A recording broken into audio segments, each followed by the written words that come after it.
Assalomu alaykum, hörmətli qarindoshlar. Gollandiya şoförlük pravisi nazariya darsimizga xoş geldinglar. Bugun 28-ci dərs qatnaş taxtaları bilan tanışıb çıxmız. Qatnaş taxtaları xiljiq bolğaçqa biz bu dərsni 2-yə böldük. Bugun birinci bölək, yəni dəstləbki 5 türüdəki qatnaş taxtaları bilan tanışıb çıxmız. Yəni Gollandiyada qatnaş taxtaları 8 xil şəkildə boludu.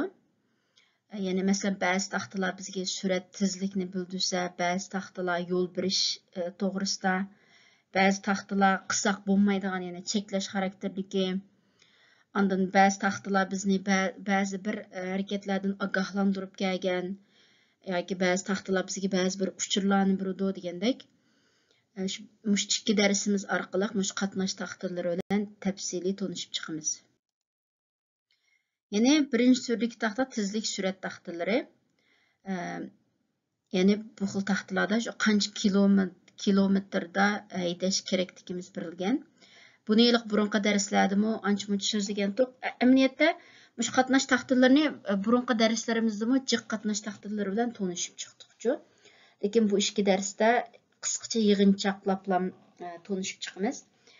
Yani sizlar rasmda ko'rgandek, qizil çemberekning ichiga olgan taxta 50. Yani bu en yuqori haydash tezligini bildirdi. Mushuning ichida qancha olsa 50 olsa 50, 30 olsa 30, 100 olsa 100 degandek. Ondan üstiga qarasi 3 tal qara siziq chizilsa, yani 50 da haydash oxirlashdi demakchi-ku. Yani uningdan normalda bu qanday yo'lda uchraydi deganda, masalan normalda 80 da ya 100 da ketayotgan bir yo'llar bo'ladi.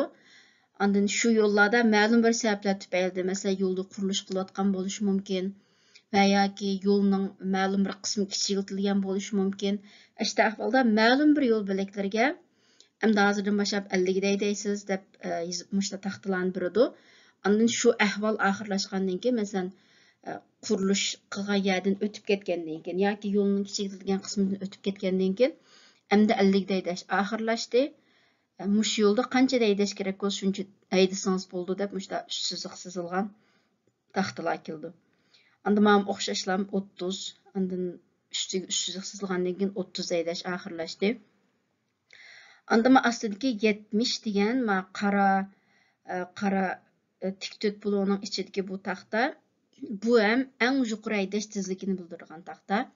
Bu taxta odatda masalan 100lik, 120lik tez süratli taş yollarda, agarda yo'lda bir qatnash vaqasi uchrab va yoki yo'lda qatnash qisqanchiligi bo'lib, degandek bir ahvolda yo'lninki haydash tezligi o'zgarsa, shu tez süratli taş yollardagi ekranda ko'rsatiladi, Matrix sportda.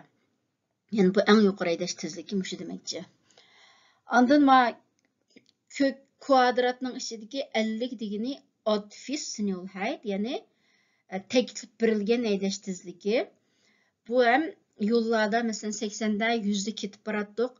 Agar yo'lda bir aylanma bo'lib qolsa, u aylanma bekroq qaydigan aylanma bo'lib qolsa, shunda aylanmalarda va yoki ba'zi yo'llarda yo'l tiyilg'oq bo'ldi. İşte yo'llarda miyad 50 deydisangiz yaxshi deb berilgan teklif.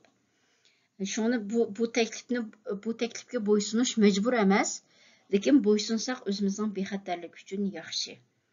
Yani atfis sinul hayda. Undan keyin doim endi 50 da haydash teklifi oxirlashdi deb ustigimda qizil siziq chizilgan holatda keladi. Yani mushlarning hammasi tezlik surat taxtalari. Anda ma'lum amaliyotdan tezlik surat taxtalari, buni burunqi darslardan o'rgangandik. Masalan, J1 taxta, shu tez surat tash yo'lining taxtasi, mushdan qarablam biz avtomatik holda bu yolda 100'den 132 desem bo'ldi deb tushunamiz.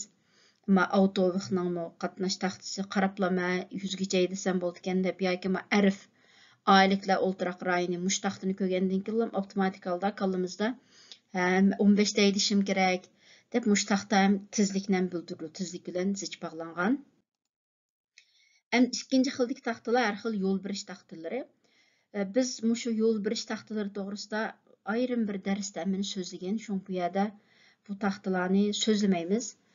Şu bu agar sizlar hozir ma darsni anglab bu taxtalar yana sizlarga qaraplam tushunamagan bo'lsanglar, shu boshdagi darsni yana bir qatam anglab chiqishinglarni tavsiya qilamiz.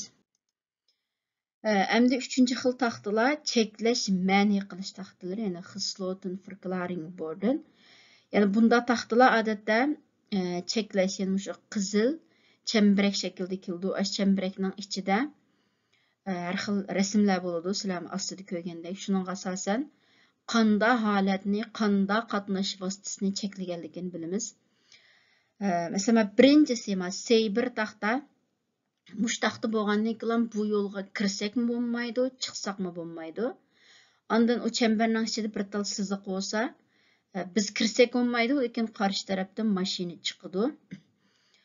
Ondan mavi oq strilka qilgan ko'k kvadrat shaklli taxta in Richtungsweg, ya'ni bir yo'nalishlik yo'l deb.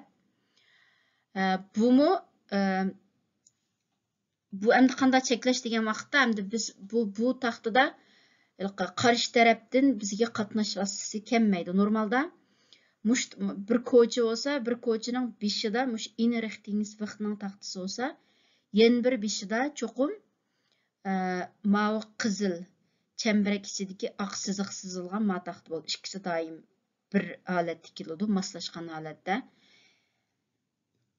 Anda ma ostidagida, masalan, mavi C6 taxta, ya'ni har qanday motorli qatnash vositalari kirsa bo'lmaydi deganini bildirdi. Ma ichida frachtwagen, yuk to'sh mashinasining bo'lg'ini, yuk to'sh mashinasi kirsa bo'lmaydi. Ondan mavi C8 ichida traktordek buning rasm bo'lg'ini, ya'ni soatiga 25 kilometrdan ortiq haydayolmaydigan har qanday qatnash vositalari kirsa bo'lmaydi degan. Ya'ni ma'lum bir qatnash vositasini ma'lum bir yo'lga kirishdan cheklab kelgan taxtalar. Ondan bu cheklash taxtalari ham har xil velosipedlarga, motorli velosipedlar yoki piyodalar yo'liga cheklash holatdan keladi. Va yoki masalan ichida son sifrlar masalan 10 metr degani, ya'ni mashinaninki kengligi 10 metrdan uzun bo'lsa kirsa olmaydi deb. Masalan, ba'zida mashinamizga yuk taq bosgan vaqtida agar bosgan yuk taq bilan qo'shilib kenglik 10 metrdan eshib kelsa, unda mashina kirsa olmaydi. 2,13 metr deganmi, shu kengligi 2,13 metrdan eshib kelsa kirsa bo'lmaydi. Yoki egizligi 2,13 metrdan yoki mashinaning eg'irligi yerga tushirgan bisimi, ya'ni eg'irligi 3,12 tonnadan ortiq bo'lsa kirsa bo'lmaydi degandek. Ish qilib shu qizil chambarakning ichidagi taxtalarning hammasi odatda cheklash taxtalari ichidagi berilgan rasmlarga asosan qanday holatdan cheklab kelyotadi, shuningga diqqat qilishimiz kerak. Ya'ni bularning hammasi cheklash taxtalari. Ondan bu cheklash taxtalarini men bu taxtalarni izlash jarayonida shu vatandagi qarindoshlarimizninki shofirlik nazariya darslarida mushta taxtalarni uyg'urcha tekka yozib chiqqanida shakl bor ekan. Taxtalar asosan o'xshab ketadigan-ku, shuni men mani ham darslikka kirgizib qo'ydim. Shuni buni ham ostida uyg'urcha xatlari bor. Hammasi asosan o'xshaydi ekan. Shunga mush uyg'urcha xatlariga asosan mush videoni to'xtatib turib, taxtini bir-birlab uyg'urcha xatlarini o'qib, tushunishinglarni tavsiya qilaman. Agarda bu darslikninki, ya'ni mushu taxtalarninki PDF nusxasini topshirib olishni xohlaydigan qarindoshlar, mushu videoninki inkas yozilgan yerga email adresinglarni qoldirib qo'ysanglar, men mushu darsninki PDF nusxasini yo'llab bersam bo'ldi. U vaqtda telefoninglardan ichib oldirmay ko'rib olsanglarmi bo'ladi. Yani mushlarning hammasi cheklash taxtalari. Ichidagi rasmga asosan qanday holatdan cheklab kelganligiga hukm qilamiz. Udul minish cheklandi, keyniga burilish cheklandi. udul yürüş yoki so'lg'a burilish cheklandi degandek. Ig'irligiga chek qo'yilgan, egizligiga chek qo'yilgan, kengligiga chek qo'yilgan. Şun bunun bütün aslında Uyg'urcha xatlar bo'lg'achqa bu yerda tafsiliy so'zlamadim. Mushu videoni to'xtatib turib, astidagi Uyg'urcha xatlarni o'qib, mush taxtalarning ma'nosini bilib olishinglarni tavsiya qilaman. Endi 4-nji türlük taxta haydash yo'linishini bildiradigan taxtalar. Buradan ray richting. Yani ba'zida ash yo'lda mashina haydagan vaqtida agarda bir 3-4 yo'l bo'lib qolsa, normalda ba'zi yo'llarda ikki qarshi yo'linishda haydaydigan mashinalarning o'ttirisida bir to'saq rishatka orqali va yoki ozroq chimliq yo'l orqali arilgan bo'ladi. Lekin ba'zida unda arilmagan ahvollar bo'ldi. Shunda vaqtida yani dastlabda yangi mashina haydash o'rgangan vaqtda qaysi yo'lga kiradiganmi deb ikkilanib qolgan ahvollar bor. Meni mush taxtalar bizga qaysi yo'lga kiradiganligimizni bildiradigan taxtalar.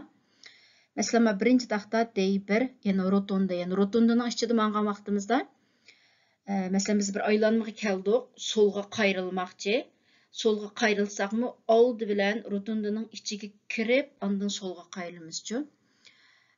Endi ma ikkinchi D2 taxta, o'sha istilkaning yo'linishi qaysi tarafga qaratilgan bo'lsa, shu yo'lga kirib haydaysiz deganda bildirdi. Mesela D3'te istilkaning yo'linishi ikkala tarafga qarabdi. Demak, ikkala yo'lga kirsak bo'ladi deganni bildirdi. D4'te yani istilka udul, yani faqat udullan mangsaq bo'ldi. O'ngga yoki so'lga burilsaq bo'lmaydi. Astidagidimi faqat o'ngga burilsaq bo'ladi. Uning yendikida udul yoki o'ngga mangsaq, endi eng pastki chetdikida o'ngga yoki so'lga burilsaq bo'ldi, udul mangsaq bo'lmaydi. Yani bu haydash yo'linishini bildirgan taxtalar buningga bo'ysunish majburiy. Yani mush taxtaning yo'linishi qanday ko'rsatilgan bo'lsa, cho'qim shu yo'linish bo'yicha haydashimiz kerak mush taxtalarni ko'rgan vaqtida. Endi 5-nji shakldagi taxta parkering and stillstand, yani mashinani to'xtatish va vaqtli to'xtatish taxtalari. Biz buni mashinani to'xtatish va vaqtli to'xtatishda o'rgangan vaqtimizda bu taxtalarni men o'rgangan. Bu yerda shuni tafsiliy so'zlamayman. Agar yana mush taxtalarni ko'rib, hozir sizlarga aniq bo'lmagan nuqtalar bo'lsa, shu darsni qayta anglab chiqishinglarni tavsiya qilaman. Bugun yana mushu qatnash taxtasiningki biz so'zlaydigan birinchi bo'ligi mushunchalik. İkinci bölekdeki dersimi tükkendan keyin maxsus yana bir darsda mush qatnash taxtalariga doir o'lgilik savollarni ishlaymiz. Vaqt inshaalloh mush taxtalar haqida qanday savol chiqadi, sizlarga texmi tushunishlik bo'lg'isi. Ma'qulamsa bugungi darsimiz mush yerda oxirlashdi. Keyin qitimliq darsimizni ko'rishaylik. Omon bo'lg'aysizlar.